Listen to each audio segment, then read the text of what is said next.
Welcome to We Like D&D, the show where we talk about our favorite hobby, D&D, and TTRPGs in variety show-style segments. I'm Kelly from the YouTube channel Power Word Spill, and I'm joined by one of my best friends and D-Inspirations, Alec. Hello. Alec, do you want to roll for introduction? Sure.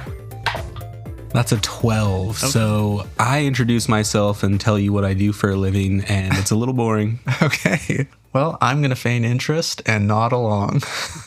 And not ask any follow-up questions. I love adherence to the social contract. We're also joined by fellow player and my long-term roommate / wife, Loren. Hi, I love being your roommate. Loren, do you want to roll for introduction? Sure. I got a 6. Introduce myself, shake hands, but I'm so focused on shaking hands properly, not too hard, not too soft, that I forget their name and I have to spend the rest of the conversation dancing around the fact that I didn't hear what their name was. Oof, me literally every introduction. Is that true? Yes, I constantly, whenever I meet someone, I'm so focused on saying my name, remembering what I have to say. You're such a millennial. You can just say, you're going to have to remind me your name. I do say, I'm terrible with names. I'm so sorry. I usually just repeat it right after they say it. Yeah, that's a good strategy. Well, enough with the social anxiety. We got to get focused today. We got a lot to cover. Loren, what's our first segment? Our first segment is good old-fashioned show and tell. Despite being a trio of ancient green dragons, we're actually just kids at heart, and we love to share the cool TTRPG things that we find with each other, and now with you. They could be anything TTRPG related, from modules and encounters to monsters and PC classes or homebrew rules. We've each brought 2 items, one to share now and one to share over on Patreon, patreon.com/powerwordspill, where we have a monthly bonus episode, so you can head over there after this to hear more. You rolled a nat 20 on that introduction. Thank you so much. All right, I'm going to pitch first. I've got a crafting system for 5th edition, a homebrew crafting system for 5th edition. I love that. As well as a system agnostic, delightful, food-related thing for any TTRPG. Tasty. So what do you want to hear about first? Ooh, let's hear about crafting. I agree. Yeah, I was going to say crafting. Okay. Well, I think we need to seriously consider renaming this podcast to the Kibbles Tasty Fan Club because this is a crafting system by Kibbles Tasty, and there is a 100-page free version of it. There is also, if you want to support them, you can buy the expanded version if you need more than 100 pages of crafting system, or you just want to support their work because obviously they do awesome work because we're constantly talking about it. It's a crafting system because I would say what's in the DM's guide is extremely lackluster. Completely. And so I don't even think that is a crafting system. So this is just a crafting system, not even a better crafting system, just is a crafting system. And it's excellent. I really like it. Are either of you familiar with it? I read it once many moons ago. Well, I didn't read it. I paged through it once many moons ago. So there's a lot of things to like about it. But first off, it's free, which is incredible. The Reddit post will be linked in the show notes. It's simple, but also very specific. So it's simple in that you can bring it into your game and it's not going to take over your game. But it's also specific in that if your players latch onto it and you want to make it a bigger part of your game, it can be. It involves checks, which is great because what's in the DM's guide doesn't even involve checks. It's just cost and time. It involves you making checks, and in a failure state, there's a consequence. Some of your supplies get eaten up, which is obviously important. There should be a cost if you're making a check. Right. And you need to compound successes to build your item. There are different categories of ingredients. They're generic names, which is great because then you can put them anywhere you want in your world. For example, one of the ingredients is a non-reactive agent. So any monster that you want could drop, any part of that monster. You could say, whatever, dragon liver is a non-reactive agent. So you don't have to send your party off the rails to go and find some specific monster that isn't already in your campaign. There's no wild goose chase. Exactly. It can be wherever you want, which is awesome. And it's also the crafting system itself, in the write-up, they said it's about 10 pages of crafting system rules, and then the rest are essentially a catalog of ingredients and recipes. Oh, cool. So you can actually give that to your players and have them peruse it and get inspired about what they might want to build, which I think is really cool as well. That's really fun. Yeah, and there's all kinds of stuff for alchemy, blacksmithing, and other crafting items. So, yeah. I actually used is putting it strongly, but I used the alchemy system in a campaign Oh, cool. that we played together. Which one? The Mercenary Company campaign that fizzled out. Yeah. And our friend was playing an artificer. So this was actually my introduction to Kibbles Tasty. Oh, cool. That's awesome. And now I'm a lifelong fan. Yeah. And because even in the Alchemist Artificer, there's the alchemy stuff in this system is more in depth than the alchemy stuff in the Artificer class. So I'm very excited to try and bring this a bit into our next campaign. It's a really cool resource. Definitely. I like how it's kind of video gamey. Yeah, absolutely. It's video gamey, but not in a kind of frustrating slog way. Yeah. Like you're not like, it doesn't feel like you're just getting sent on irrelevant fetch quests. Totally. It feels like it could be placed in very story specific places. But yeah, I really like the thought that went into making it feel rewarding, but simple to implement from a DM perspective, because there are so many mechanics out there that put so much onus on the DM to make it a bigger part of the game. And I think that becomes really overwhelming to run when you're already trying to focus on story and make sure everyone's feeling like they're part of the story. And then you have this other mechanic that then you're also trying to run and police, where I think this puts a lot of the stuff on the players to say what they're trying to find, and they have all the recipes so they can, you can just put the items in your story already. Very, very awesome. And I love any opportunity that you can take as a DM to put the players more in the driver's seat on their like goals and their wants. Totally. I'm not a super linear guy. And so I want players to have characters who want to achieve stuff on the short term and the long term. And any mechanics you can introduce to incentivize that is chef's kiss. Yeah, absolutely. All right. Well, I'll tell you about my TTRPG agnostic food thing later. But for now, who's up next? I can go next. All right. Okay. I will pitch you on a player backstory rumor mill. Ooh. Or a 5e D&D adventure that you can play without having to talk to anybody, and it's not Baldur's Gate. You're intriguing me. Mm-hmm. I'm gonna say, let's do the rumor mill. Yeah, okay. I'm also very curious about that. Cool. Okay, so this is a backstory element that I've seen a lot of places. I've seen it on Tumblr. I've seen it on Reddit. And I think it's more common than I actually thought. The first place I saw it was on Tumblr. It was a tweet by Pink Dice GM. And they said, in recent games, they've been getting players to write 5 rumors related to their character's reputation that the DM will then pass out to other players to help with early role play. So things that the other characters might have heard about this player character. So they could be true or untrue, positive or negative. But either way, that player gets to confirm or deny them in the early game when you're all meeting, cool. Which I think is super fun. It's a great way to encourage role play between all of the PCs. I think especially in campaigns or adventures where the characters are meeting for the first time, or they're co-workers or whatever, they know of each other but they don't know each other, which I think is fun. Yeah, I tried to do a form of this a bit in a couple of our one-shots where I kind of went around a circle and asked each person what they might know about someone else, but it would be so nice to have a bit more fleshed out and well thought out mechanics version of that. So I'm super interested to check that out. We did this once for our Rangers one shot when I ran it. Yeah. It was you had to have a rumor people would have heard about you, something your colleagues would make fun of you for, and something that the small folk would revere you for or respect you for. Yeah. One of the hardest parts about starting a campaign is those first several sessions of trying to find party cohesion. Yeah. So any tools that you can implement that helps that along is definitely helpful. Totally. Yeah. Because I like the idea of starting a campaign where you don't really know each other. I guess the first NADPOD campaign where they were all strangers. So they just met in a bar. I like the idea of that being a session 1, but it is very difficult, I think. Yeah. My preference is to have the characters know each other, especially if you're doing a shorter thing, because you spend a lot of time getting to know each other. But I think something like that could really speed that process up. And is it free? I mean, it's not like a module or anything. It's just it's an idea that you just tell your players, hey, come up with 5 rumors and then bring them to, like, send them to me before session 1.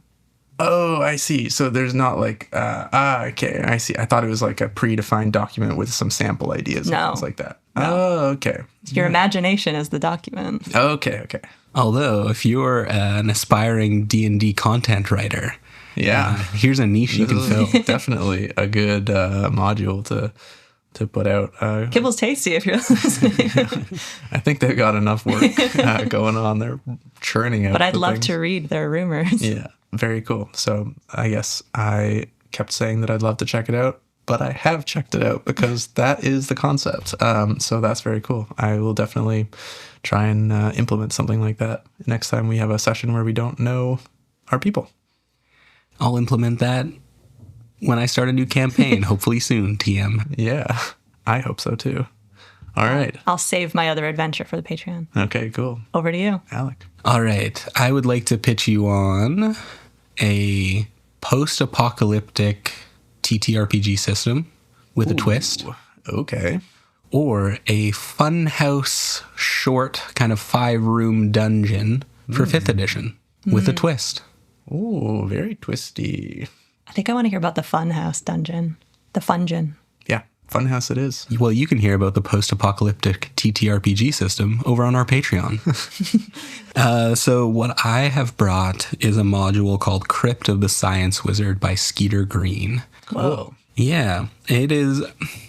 Maybe I was overselling it by calling it a funhouse dungeon, but really the vibe that I get from it is an old school D&D dungeon. To the point where, like, in the module, it describes how much the plaster in the walls of the dungeon are worth if you were to cut it out and bring it back to town and sell it. That's very funny. I actually thought at first that it was an old module conversion because it's written in that style, but in a really good way. Yeah.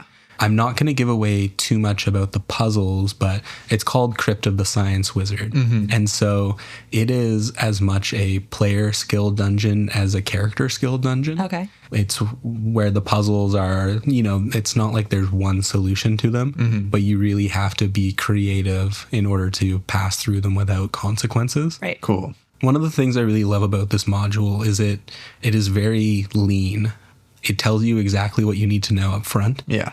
And it provides just enough detail for you to be able to run it. Yeah. Without overloading you on Excess lore. The lore dumps. Yeah. And there is a lot of player handout or player things that the players can see from the module. Oh, cool. So you start, well, you can start wherever you want, but the adventure itself really starts at an oasis in the middle of the desert. And you're trying to get to the entrance to the dungeon, which is underneath the water.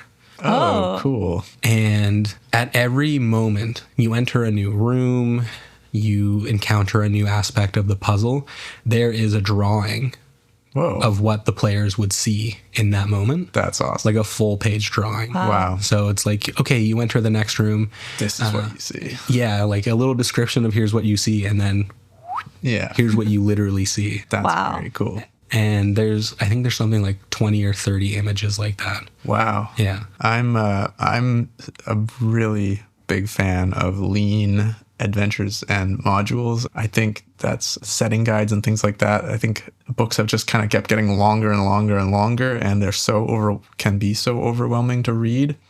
So just a short, succinct thing that takes care of all the mechanics and just some inspiration here and there where you can fill in the lore yourself is definitely my preference. That's something that Matt Colville preaches a lot, who is my DM daddy inspiration.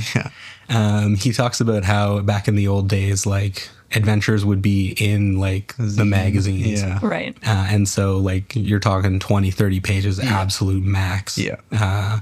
And he's a big fan of taking adventures and putting them into his own world. Yeah. And so a module like this or an adventure like this is kind of perfect for that mentality. Definitely. In the new DM's guide, they have a Greyhawk setting guide built in, and it's 30 pages, and it's just very succinct. There's some lore and stuff like that. And I mean, there is even excess stuff in there, but I hope that trend continues and kind of we come back to that, because I think a lot of Kickstarter books and everything, there is like so much inspiration to provide value for the money because it's expensive to produce books. So it's like, okay, well, we'll make the book 400 pages, so then it's valuable. Yeah. But realistically, like, I don't have time for that. Totally. I'm here to run a game for my friends. Yeah, that's very cool. And is this like a adventure 6 session thing, or is it like a one-shot thing?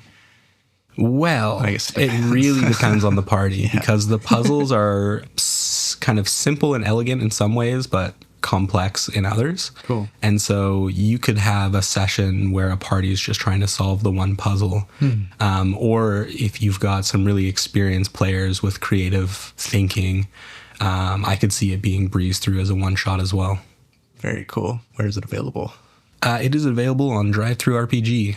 Once again, it is Crypt of the Science Wizard, and it's written by Skeeter Green. Very cool. Also a very cool name. Yeah. That segment was brought to you by Crafting Systems. Crafting Systems. You can make one yourself. Ooh. Good slogan. Self-crafting. A CIY. And that brings us to our next segment, Pop Culture Character Builds, where we take a character from popular media and build it as a D&D 5e character. Today, we're building Katniss Everdeen from The Hunger Games. Fire. The girl on fire! Ooh. Each of us took a stab at building Katniss Everdeen in Dungeons & Dragons 5e, and we're going to share our builds with each other. Not take a stab literally, because she's from the Hunger Games. Haha. Thank you. I'll play my drum sound effect. I can go first. Cool. I have to be honest with you guys. I built a really straightforward Katniss Everdeen. Me too. Me three. And then I looked at D&D Beyond, and I found out that I built the exact same Katniss as somebody else. So I built a second Katniss Everdeen. This is why we shouldn't share an account, you guys. Well, would you like to show up to the podcast with an exact same character? I wouldn't. I'd be embarrassed. My Katniss is a Ranger 3 Bard 2. Ooh. Oh, cool. Favorite enemy, humanoids, obviously. Yeah. Proficiencies in athletics, stealth, and perception. The folk hero background. Oh, yeah. Nice. That's cool. At level 3, you have to choose a ranger archetype, and I picked Hunter. Nice. That Yeah. makes sense. And you have to pick a Hunter's Prey, and I picked Colossus Slayer because she's taken down giants, if you know what I mean. Nice. And then at level 4, we're multi-classing into Bard, mostly because I feel like just building a ranger is a little boring. Okay, yeah. And also, are you coming to that tree? But you're missing out on the double attacks. What are you taking for Bard to make up for that? Well, I'll tell you what, we're taking proficiency in the bird pipes. Oh, Hell yeah. Okay. And really the important reason that I took the Bard, other than that little joke about her singing a song once, is that she's like a really inspiring leader, whether she wants to be or not. And I wanted her to have bardic inspiration. Yeah. True. And she seems to luck her way through a lot of stuff. I'm speaking with a lot of contempt towards Katniss Everdeen. I love the Hunger Games, and I think she's a terrible character. I think a lot of people felt that way, especially after seeing the movie. Yeah. She's just flat as a character. Like, very... She's very reactive. Yeah, exactly. And then what I wanted to do was get some interesting spells is part of why I did a multi-class into Bard. Yeah. Although a lot of the interest comes from her ranger spells, but she gets cantrips as a Bard. I took Vicious Mockery because she's got a biting tongue. Yeah. And True Strike because she's not very magical, and True Strike is just about doing more damage. Yeah. About precision. Yeah.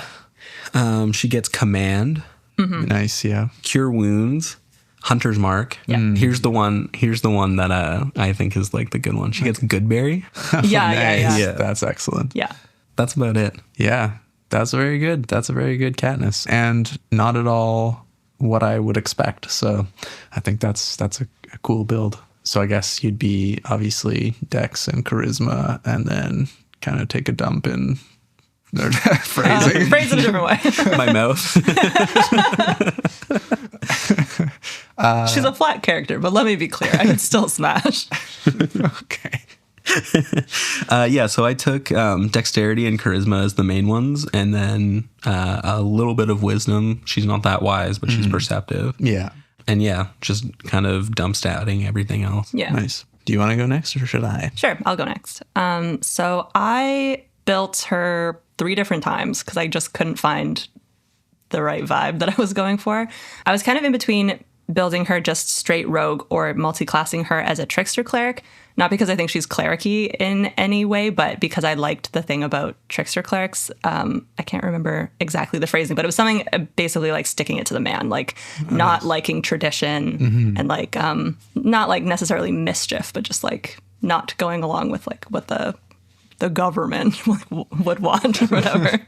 What the government wants you to believe. Yeah, exactly. But in the end, I just decided to go straight rogue. So yeah, she is like a ranger flavored rogue, the scout subclass that comes with proficiency in nature and survival. I gave her a feat instead of an ASI. I was thinking about sharpshooter because that just feels very obvious. Yeah. But then I changed my mind and I went Fey touched instead. So I could give her hunter's mark. Because I feel like that was probably more important. Yeah. I gave her the Outlander background. Interesting. Like outside of like city stuff because she lives in like one of the outer districts. And I had done that. I had that in my head that I was going to do it from the start so that she could have proficiency in nature and survival. But then it turns out she got that from her scout subclass, but it felt like the right background, I guess. So I stayed with that and I just gave her proficiency in history. Like she knows the history of Pan Am and like the Hunger Games, I guess. I don't know. It's kind of just like a throwaway proficiency, but maybe okay to have. No, I like it. I was heavily considering history proficiency as well. Yeah. Yeah. I think, those were her main proficiencies. Yeah, survival, nature, stealth, and perception. I made her a wood elf. Not really for any other reason, I guess, than just in my head and like if this was like a world of elves, that like the high elves would be the people who lived in like districts 1 and 2, and then like the wood elves, would be the people who would be in like the outer ones. Yeah, and very similarly, the abilities that I gave her, her main one is Dex, and then I went Wisdom, and then Int, Constitution, Strength, and I made her Charisma the lowest one. Me too. Yeah, I guess I was kind of, because I very recently watched the first Hunger Games movie. It's been like a minute since I read the book, but in the first movie, for sure, she is like not very charismatic. Yeah. I think she kind of like learns how to do that. Like she learns, like her deception goes up when she's like, oh, right, I can like use this to get stuff. So, but yeah, I made her Charisma the lowest one. I feel like in the second and third movies, she's like more of like a leader, like with command and stuff like that. Yeah. Yeah. I guess I built first book Katniss, first movie Katniss. That's a very fun build. Nice. I'd play it. Me too. All right. Last, hopefully not least, I also built straight down the barrel Katniss. I built a fighter, a Battlemaster fighter. Oh, yeah. Okay. Variant human to get the extra feat, and I'd take the athlete feat to get her tree climbing ability because you get nice climb speed equal to your movement speed. Nice. And then, so I went a dex-based fighter with the archery fighting style, and I'd give her a short bow. And the 3 maneuvers I'd choose are disarming attack, precision attack, which just allows you to add your Battlemaster dice to the attack roll, and goading attack. I was in the other room, but I was watching from the other room while Loren watched the first movie. Otherwise, I haven't seen it since it came out, whatever that was, 10 years ago? Longer. Oh, I think it came out in like 2012. Oof. I stood in line for that movie. Wow. And I've never read the book, so I'm a fake fan. Audio listeners, Loren and I are shaking hands. And this is where I cheated a little bit. Unbelievable. It's a minor homebrew for some flavor. Well, actually, so one of the homebrew things I did was a custom background, but there must be a background that covers this in one of the modules, so it's probably not homebrew, but a background that gives proficiency with nature and animal handling for her stuff with the birds. Okay. Loren and I both looked at each other like, animal handling? Yeah, what are you talking about? She's a hunter, I guess. Yeah, for purely for the stuff with the birds, and then nature for obvious reasons. And then this is my other cheat. I would ask your GM very politely, pleadingly for some homebrew exploding arrows for like or incendiary arrows in the second movie. And I would probably just make them 1d6 additional fire damage on top of the usual attack damage. And I base that off of the Flame Tongue Sword is 2d6, so a ranged weapon with 1d6. And I'd also make the arrows expensive and limited availability. So if you pitch that to your GM, maybe they would be look favorably upon you. I think in order to be pitched on that, I would have to be told I'm basing my character on Katniss Everdeen. For sure. Yes, definitely. That is an important piece. You say, I want to build Katniss Everdeen. How would you feel about me having some exploding arrows instead of a magic bow? Because if your GM's giving other people magic items, then you could take some exploding arrows. Maybe they would look favorably upon you. Totally. I'd probably allow it. So You'd have to beg and plead on your knees, though. Yeah. Okay. All right. Well, good thing I'm the GM right now. For now. For now. But that's my build. Awesome. One thing I love about pop culture character build in general, and for context, we've done this before, audio listeners, this isn't the first time, is we always zero in on different things. Yeah. Like, I was like, oh, obviously we're all going to pick the folk hero background. And Lorena's like, well, obviously we're all going to pick the Outlander background. And Kelly's like, obviously I'm going to do some BS and make my own background. Yeah, this guy starts one YouTube channel. He thinks he can do whatever he wants. Yeah, that's very true. I do love that I think it's all about boiling down the character into what you think are their most defining little features and then trying to find a mechanic that fits that. So I think it's fun that we all seem to come to different conclusions about what their most important things are. Totally. And the ones that we would want to play, I think. That's also definitely heavily influenced for sure. Yeah, and aside from some occasional homebrew, you end up with totally valid characters. Yeah. So I recommend to you, dear listener, next time you have to build a character, pick up a pop culture icon. Yeah. And base a character around it if you need inspiration. Yeah. Just in general, starting from a fixed point. It doesn't even have to be a character necessarily. It could even just be like, I want to build a character around this weapon or this feat or this class ability. And then picking that first and building your character around it, it can really help starting with a heavy limitation because there's so many options out there. Totally. Freedom isn't usually the best driver of creativity. It's usually limitation. Definitely. Yeah, constraints for sure. That segment was brought to you by PETA. PETA, great to lick hummus off of. That's incredible. And Yeah, I would lick hummus off Josh Anderson. I've thought about this, actually. I would do that. And now it's time for a segment that we're calling First Impressions. First Impressions is a segment where we try a new to us TTRPG system and play it for probably just 1 or 2 sessions. This one we've played for longer, so we have a bit more of a first impression. And we're just going to talk about what we liked and didn't like about the system, how our experience went, and to hopefully expand your TTRPG horizons and give you a taste of some other systems that are out there. And for this one, we're doing Delta Green. Delta Green. Delta Green. Alec ran a Delta Green mini campaign or adventure series for us, a couple of adventures, and it was really fun. It was very different than 5e and anything that we've played before. Yeah, I stumbled upon Delta Green listening to the podcast Pretending to Be People, which is a Delta Green actual play podcast. And one of the things that really intrigued me, and you guys probably could guess this, is that it's set more or less in our world. I so many times have either run something where your characters are from our world sucked into a fantasy world, or I've played a character, my current character is from our world and was sucked into the ethereal expanse. The thing that I love about it is that I can use real pop culture references. Yeah. Yeah. And it's not out of place. Yeah. So that alone is one of the things that intrigued me about Delta Green.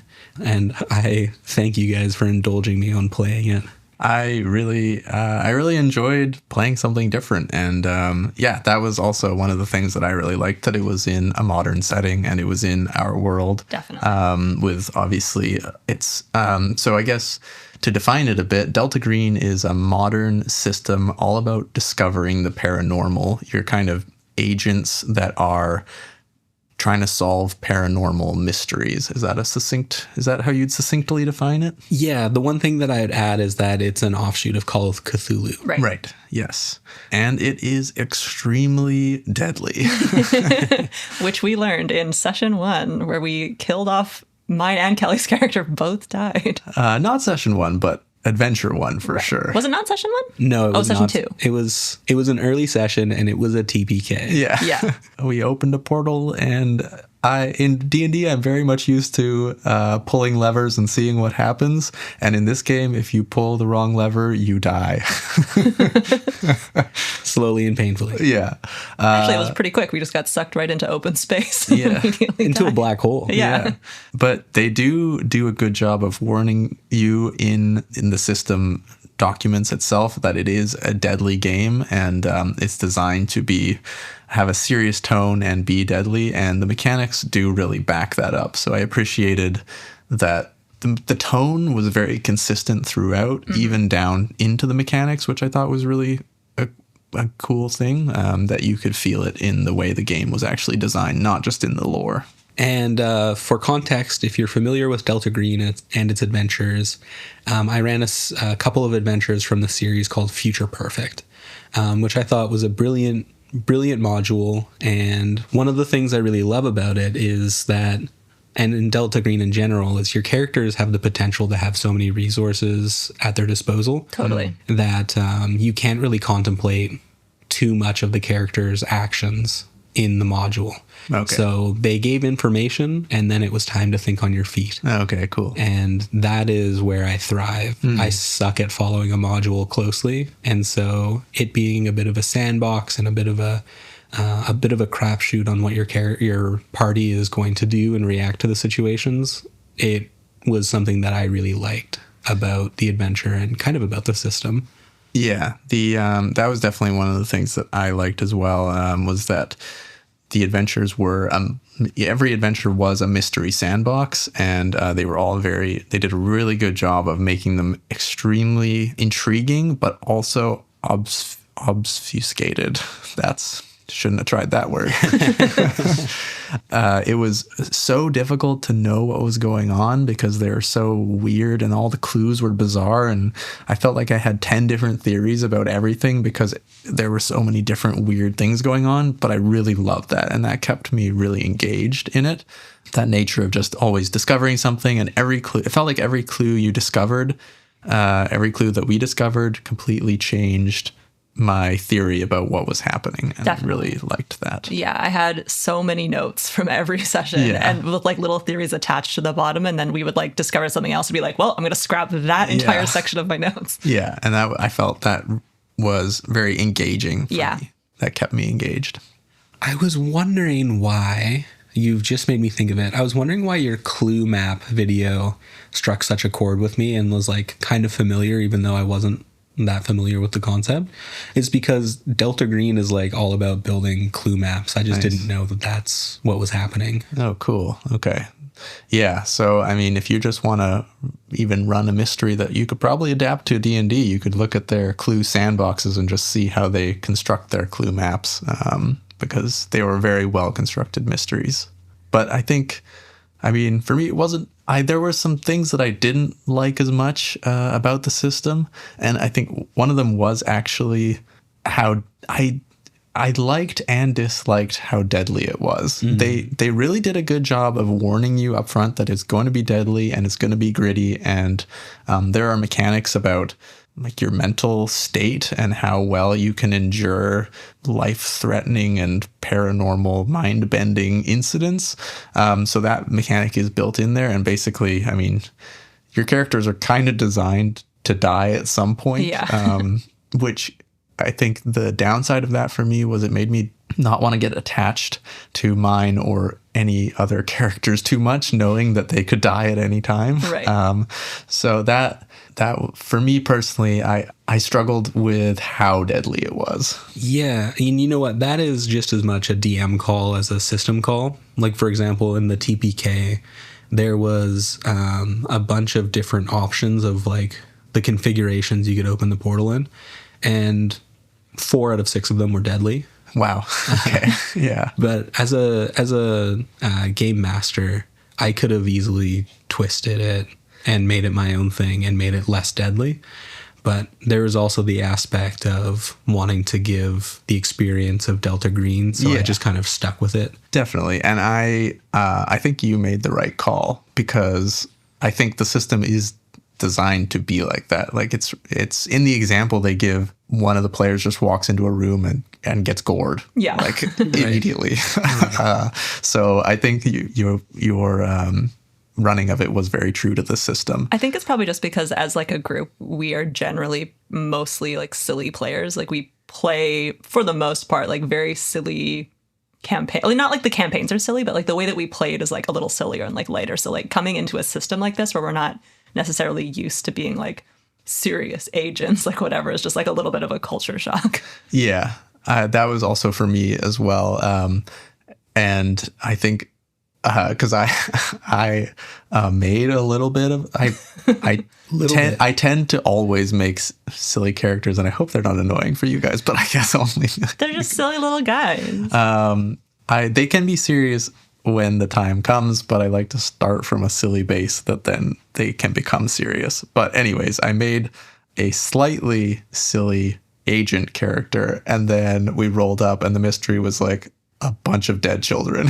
And then all of a sudden I was like, ooh, I don't want to do a weird silly little voice anymore, because this is really like legit and hardcore. So all of a sudden it felt very weird to be playing a silly character. Very similarly, my first character in our TPK one, I rolled up with this like British lady who had written a bunch of like funny books, and so I had in my notes I had written just like in case it came up like a bunch of like jokey book titles, and then the campaign was like 2 people in the small town you live in have been murdered and violently violently murdered, and you have to solve the murder. I was like, okay, well, I'm never gonna say those.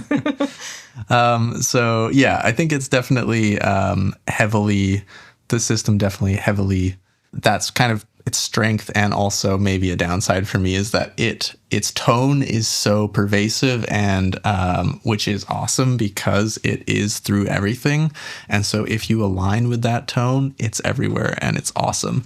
But if you maybe don't, there's not as much freedom to shift the tone because of some of the mysteries are super intense. That's not to say that I regret maybe making kind of a sillier character, because I feel like because it's so heavy, I liked having like little moments of levity. True. Yeah. Which help. Like very similar to when we played Curse of Strahd, and it's like a very serious, like kind of scary, morbid world. And we were all in that one from like this world sucked into like Strahd's world. So that was kind of, I guess, funny in itself because we had all these different reference points. Right. But then, in this world, it's, we're all from the world, and it's just like a scary, serious, monster-filled world. It's kind of nice to have some comedic bits, I guess, that you can put in, not all of the time, but when you need a little break. One of the things that I didn't like about it as a GM, and I think the source of it was player frustration, was the skill system. Now, it's a D100 system, which I love. I like that. Yeah, well. I really liked that. And a D100 system, for example, you'll have a skill and it'll be out of 100. And what you want to do is roll a D100 and roll under your skill proficiency. Right. So you've got a 60 in driving. You're doing a driving check. You want to roll 60 or lower. Yeah.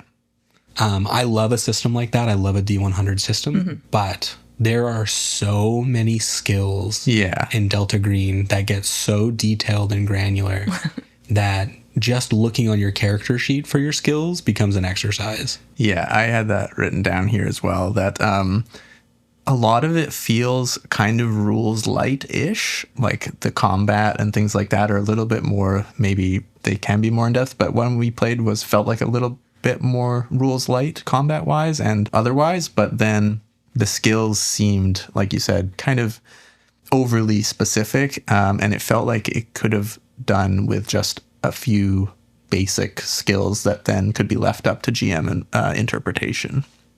Totally. And with the skills as well, I don't know, I guess you'd have a better idea of that. It felt like there wasn't, beyond just improving your skill DCs, it felt like there wasn't much leveling kind of progression. Is that accurate? A little bit, yeah. There's a lot of room for developing your character between missions and like strengthening your bonds. Mm-hmm. And then there was mechanics about, so you can sacrifice bonds with people in order to modify your skill checks. Oh. So if you're like in a really deadly situation, you can be like, I am going to sacrifice some of my relationship with my wife in order to succeed this check. Oh my God. And then there are consequences to that in between missions. Wow. Okay. That is a very cool mechanic and also a great example of the tone bleeding into the mechanics. Bonds are something that you write onto your character sheets. You have like 3 bonds, I think, that you like people that you have relationships with, and you can like describe the relationship. That's right. Bonds are actually a mechanical thing as well. And then the goal is between missions to have downtime where you're like, you have to deal with the consequences of if you've sacrificed your bonds or you want to make them stronger or things like that. Yeah. Heavy. So real. Yeah, I think because of the kind of like there's no leveling system per se and there's no sort of big character progression, that made it feel like it was more suited to kind of playing maybe an adventure or two kind of, but I don't think I would play it as my main system, for a longer campaign, even though obviously there is mechanics for that. One other part of progression is as your, we were calling it grip. The rule as written is called sanity. As your sanity or grip decays, you can start to level up like your occult skills and your knowledge of the paranormal. Okay. And so that is something, it's like, oh, I've got a character who's been through the ringer. Right. And their grip on reality is tenuous at best. Yeah. But when they have to deal with something occult and like make a check about it, they're ready to go. Cool. Yeah, I liked a lot of it, and I would love to play another adventure in it. I think that really sums it up for me, and how I felt about it is I think it would be an awesome system to kind of take a dip into if you play 5e normally, to have someone in your group who wants to run an adventure in that setting, because it's quite different, but it wasn't difficult to learn because everything is D100. You only need 2 dice, which are your D100 dice. Everything on the character sheet is D100. It's all D100 checks, and it makes it really easy to understand. It felt like as a player, I didn't need to do anything. I didn't really need to learn anything. Alec just told us when to roll, and I knew that I just had to roll under the number on my sheet, so it was very easy to pick up. One thing I'll say for Delta Green as well that you guys wouldn't have gotten to experience as players is the depth of world building and how unnecessary it is to know any of it. Okay, that's cool. Yeah. It was like no pressure to read through the literal 100 years of a history of the Delta Green organization. Right. That's cool. Because I knew that you as characters, whether you were Delta Green agents or not, wouldn't know any of this stuff because everything is need to know. Everything is so cellular. That's cool. But it's baked into the lore like that. Yeah. But just reading it for inspiration on what I can incorporate, it was so interesting that I literally just kept reading. And all of a sudden I was 60 pages deep and like cross-referencing different sections of the manual to like compare things to each other. You had your own red string corkboard up in your office. 1000%. The equations were going past my head. Yeah, I think because the lore is so rich, it felt rich, even though just because there was a lot of hints to things that you referenced throughout without us needing to know. We didn't need to read a lore document. There was no lore document to read because, like Alex said, that everything was on a need to know basis, and we were playing kind of potential recruits for the agency. So you don't even need to need to play as an agent. If you want to have even lower lift for you as the GM, you can just, everything is confidential, but in the mysteries, there are lots of references to deep lore, which made the world feel very alive. Totally. We also had that agency contact that we could call. Yeah. I don't know if this is maybe this is just something you did, but maybe it's something that's in the book that when we called, you made up like a fake, like it was like a laundromat, I think, or a dry cleaners or something. And we had to like make up a code word, which I thought was really fun. Yeah, that was fun. And then they would just like tell us what we needed to know. Yeah, I think there's ways to contact ACEL, but the kind of call and response to a fake business was honestly just inspired by Breaking Bad when Nice. Saul Goodman disappears. He calls a vacuum repair shop. Yeah. Right. Yeah. Spoilers. And that actually, I think, is a great thing that you could take into any systems campaign, is to have a quest giver from the beginning that your players know that they can go to this person, whether it's a wizard in a tower, a guard, captain of the guard. Just give them an ally that they can go to for information and quests, because if everything else fails, they always have that as an option of someone in the world that they know exists that they can go to. So I think that's great to have. That's actually something that you do in a lot of your adventures and campaigns, I think, like in our heist campaign. Yeah. Yeah. Which I really like. Yeah. So yeah, just letting the players know in advance, like, you all know this person, they're an ally, you can go to them for information and knowledge is awesome. I think the only other thing I wanted to talk about was like the quote unquote like classes for this system. How you were like agents, but your skills are determined by what kind of like background you have, which I think was cool. I mean, it's not dissimilar or anything, but you could be an agent that has like an anthropology background or like a surgeon background or more of like a tactical. Yeah. It was more based on your actual education and career experience. So it's like you have a master's degree in anthropology or a master's degree in computer science. So it was just fun to have those real world backgrounds, which is different than obviously D&D. Yeah. And then with those, like you get to add different things to your skills based on that background, which I thought was cool. But yeah, I guess going back to how many skills there were, obviously you were going to end up with some that had just 0 and you just had like no chance of rolling any sort of success on them, which I think is very realistic, obviously, because if you went to school for anthropology and you don't have any interest in like learning how to pilot a plane, you would just not know how to pilot a plane. So like frustrating, I think, sometimes when just like no one in your group can roll anything, but very realistic. That again comes down to your GM, right? Because your GM can also say like, well, you have a 0 in this skill. So roll me intelligence at -40 or something. Right. Which you did do. Yeah. Like you gave us the opportunity to. Yeah. Which I appreciated. Yeah. And the one homebrew rule that Alec brought in was that 69 are crits. So if you play Delta Green, then I would encourage that.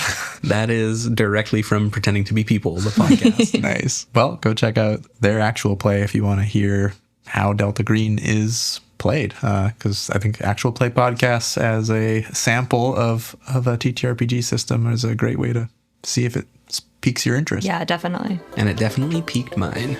And mine. And mine. That segment was brought to you by the FBI, or Flirty Bugbear Inspectors, an elite squadron of hairy goblinoids who are as good at solving mysteries as they are at stealing your girl. Flirty Bugbear Inspectors, how you doing? Very good. And now it's time for everybody's favorite chaotic role-playing game, 2 DMs, 1 player, a ridiculous game that we made up where Kelly and Alec face off DM style trying to get me, the player, to say the secret word. They each get 3 60-second turns, and neither of them are allowed to say the secret word until the game is over. Every time I say the word during one of their turns, they get 1 point. But if they say any part of the word, it's a -2 penalty. So don't you say it. Actually, it doesn't matter to me. They're going to roll on the roll table for the secret word, and I'm going to put on my noise-canceling headphones so I can't hear it. She's canceled. Loren is canceled. And now it's time for us to pick a word. Would you like to do the honors? Sure, I will roll. 8. The word is slipper. It's going to be tough. I love that you get real close to the microphone and whisper it. I watched a lot of game shows with my grandmother growing up. Yeah. And she loved watching the black and white game show Password. I've never seen it.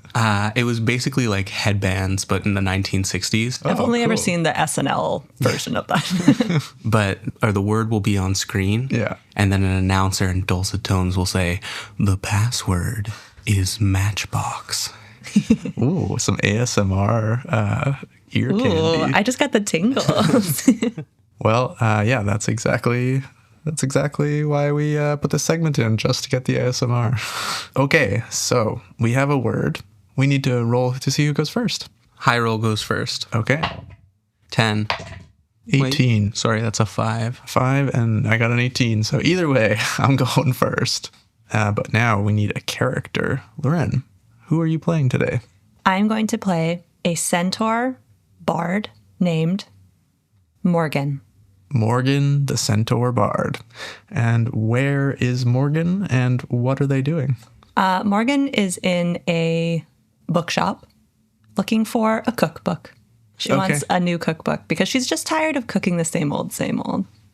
It's just a lot of bread and stew. A lot of grass. Okay. No, her human half is the top half. Oh, okay. Okay, let's put 60 seconds on the clock. Here we go. Morgan, as you peruse the shelves in the bookshop, you see the shopkeeper up at the front goes, anything I can help you with? Yeah, I'm looking for some new recipes. Anything you'd recommend? Oh, yes, there's a wonderful little book in the back corner, all the way in the back. Just go all the way to the back corner. All the way to the back. Okay, thank you. What's it called? Oh, you'll know it when you see it. Okay, that's very cryptic. Sure, okay. As you head to the back corner, way in the back of the shop, this shop keeps going. Seems small from the outside, but it's big on the inside. And you see in the cookbook section a glowing book. Whoa, that's a little suspicious, but I guess this is the one he's talking about. Does it look like it's going to hurt me? You don't know. Okay. Sure, I'll pick it up. Okay, you pick it up. As you open it, you are transported into a comfortable kitchen. Sink. You are tiny. Whoa. You are absolutely tiny. I have never been this small. I feel so dainty. And just as you're enjoying the novelty of it, you realize that the faucet is dripping. Oh, no. And the water is getting closer and closer to you. And I don't know how to swim. You don't know how to swim. Yeah, you're part horse, and horses famously don't know how to swim. Oh, well, I mean, sure. Okay. What do you do? Did the book transport with me? You look around and you see no book. You see a giant piece of linen soaked in water. It's a little dirty. And that is all you see in here. Oh, what is that? A giant piece of silverware. A crumb falls off of it. Make me a deck save. 15. You deftly dodge out of the way as this crumb falls, and you nearly take out.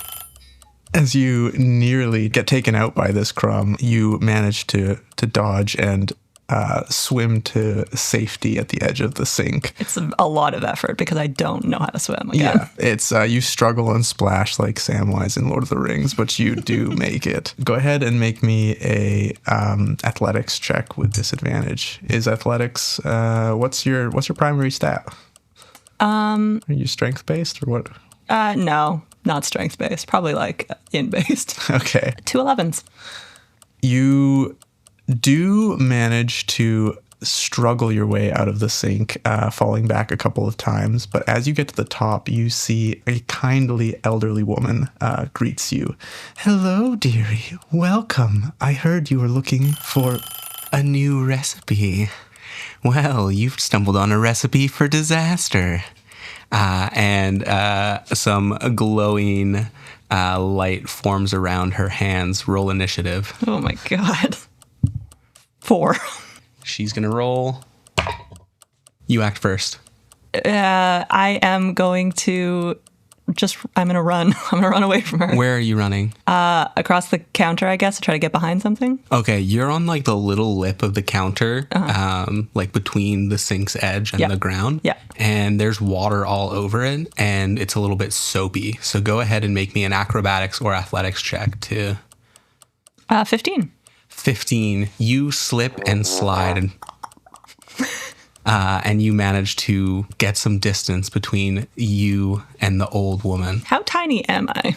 You are, if you could estimate, you're probably like 2 inches tall. Okay, great. I'm just going to run to whatever the 2-inch tall equivalent of 30 feet is. You dash away and she calls after you and goes, I was just kidding, dearie. Come back. I'm actually not going to attack you at all. I just want to teach you about cooking. Well, now I don't know what to believe. I swear. Go ahead and make an insight check. 10. You're not totally sure, but she looks very trustworthy. She goes, dearie, I just want to teach you about cooking. I want to impart my knowledge and new recipes onto you. Does she look like Julia Child? Yes. Oh, interesting. She hurries up to you and goes, now the most important thing in cooking is to be comfortable. I'm extremely uncomfortable. I know. I'm so sorry that I did that. I don't know what I was thinking. So just lesson number 1 is to be comfortable. So now I'm going to magically change you into whatever the most comfortable thing you can imagine is. What is that? I just honestly would love to be myself. Is there room in this kitchen for me to just be myself? Make me a perception check. 13. 13. On the floor, you see a glowing tome. You're towering above it from this kitchen counter. But below you, plush on the floor, is some footwear. Like for me? Or like No. that she's wearing them? No. These are giant in comparison to you. They're standing right in front of the sink. Not on her feet. Not on her feet. She's little too. Oh. Wait, the same size as me? Yeah. Oh. Whose slippers are those? You don't know. I mean, I guess you could make me an insight check. Can I ask her? Yeah. Julia Child, whose slippers are those? The Masters. Those are the Masters. Who's the master? His name's Jack. Okay. He's a giant in the cooking world. Oh, that's great. Are you his apprentice? And that is time. Well. Take that, Kelly. All the times you've won, I decided to just really stick it to you. Well, not so fast. That was a tie because you said slip. Oh, shit. Which is -2, but then you got those 2 points at the end, bringing it to 0-0. All right. Well, audio listeners, I'm reaching out to shake Kelly's hand. Wow, he just pulled it back and mouthed the words, suck it. I mean, gosh, the fact that you were a horse really doomed us from the start with the word. Horses could wear slippers. Also, I was a centaur, not a horse. True. How dare you? So anyways, the word was slippers. Very fun. Slipper. That segment was brought to you by Centaur Cookbooks. Centaur Cookbooks, the human half is on top, so it's just a regular cookbook. What's the not human half of a cookbook? And that's our show. If you'd like to contribute a word to the word list for 2DM's One Player, you can leave a review on Apple Podcasts or Spotify with a word suggestion in it before April 13th. Then we'll include it in our special 2DM's One Player game in the May episode, where we'll be rolling entirely on a table of word suggestions from you. We'll also be shouting out everyone who left a review and what their suggested word was at the end of the episode. And reviews also just really help us out. We have 3 episodes that you can listen to right now on the main feed, and an extra episode on the Patreon where we'll be talking about our other show and tell items, workshopping a Hunger Games adventure, answering some questions, and sharing stories from our table. Check out patreon.com/powerwordspill. Going forward, there will be a new episode releasing on the first Monday of every month, plus a bonus episode on the Patreon. Thank you so much for listening. We appreciate you. We appreciate you. Bye. Lauren doesn't appreciate you. I don't appreciate anybody. That's the outro. No. No, wait.